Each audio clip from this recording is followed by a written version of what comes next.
বাবা মৃত্যুকে বেশি করিয়া স্মরণ করো,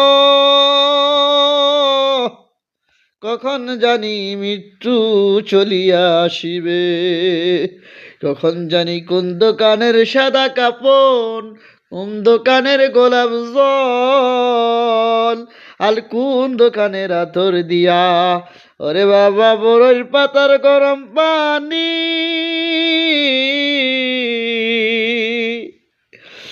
ওরে বাবা গরম পানি দিয়া শুয়াইয়া মশারির তলে চিরজনমের জন্য দিবে গোসল করিয়া।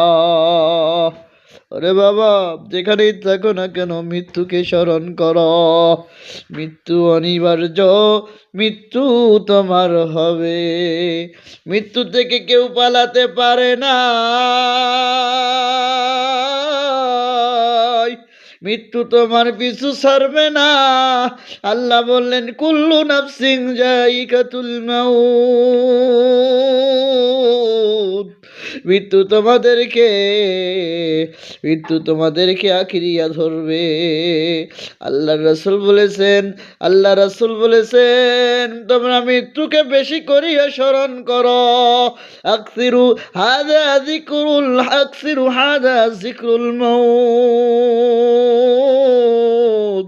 তোমরা বেশি বেশি করে মৃত্যুকে স্মরণ করো। আকসিরু হাযা মিন লাযযাতিল মাউত, আকসিরু হাযা মিন লাযযাতিল মাউত, তোমরা বেশি বেশি করিয়া মৃত্যুকে স্মরণ করো। মৃত্যু তোমাদের দুনিয়ার স্বাদকে ধ্বংস করিয়া দিবে। ওরে কোটি কোটিওয়ালা, বাড়িওয়ালা, গাড়িওয়ালা, আজ তোমার অনেক কিছু আছে, একদিন তোমাকে সব ফেলিয়া কবরে যাইতে হবে, সব কিছু ভুলিয়া যাইতে হবে, সব কিছু ছাড়িয়া যাইতে হবে রে বাবা। আরে সব কিছু ভুলিয়া ওই আল্লাহর কাছে যাইতে হবে। আল্লাহ বললেন আমার কাছে আসলে কোনো ঘুষ নিব না, আমার কাছে আসলে আমি বান্দা তোর কাছ থেকে কোনো ঘুষ নিব না।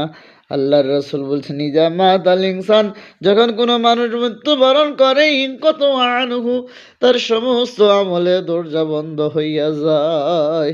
তিনটা আমলের দরজা খুলিয়া থাকে, এই সব কিয়ামত পর্যন্ত থাকে। একটা হচ্ছে সুদগায়ে জারিয়া, আর একটা হচ্ছে আউইল মিনিং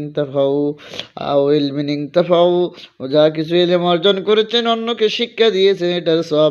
আর একটা হচ্ছে আউওয়ালাদিন সলিহিন, ওইভাবে নেককার সন্তান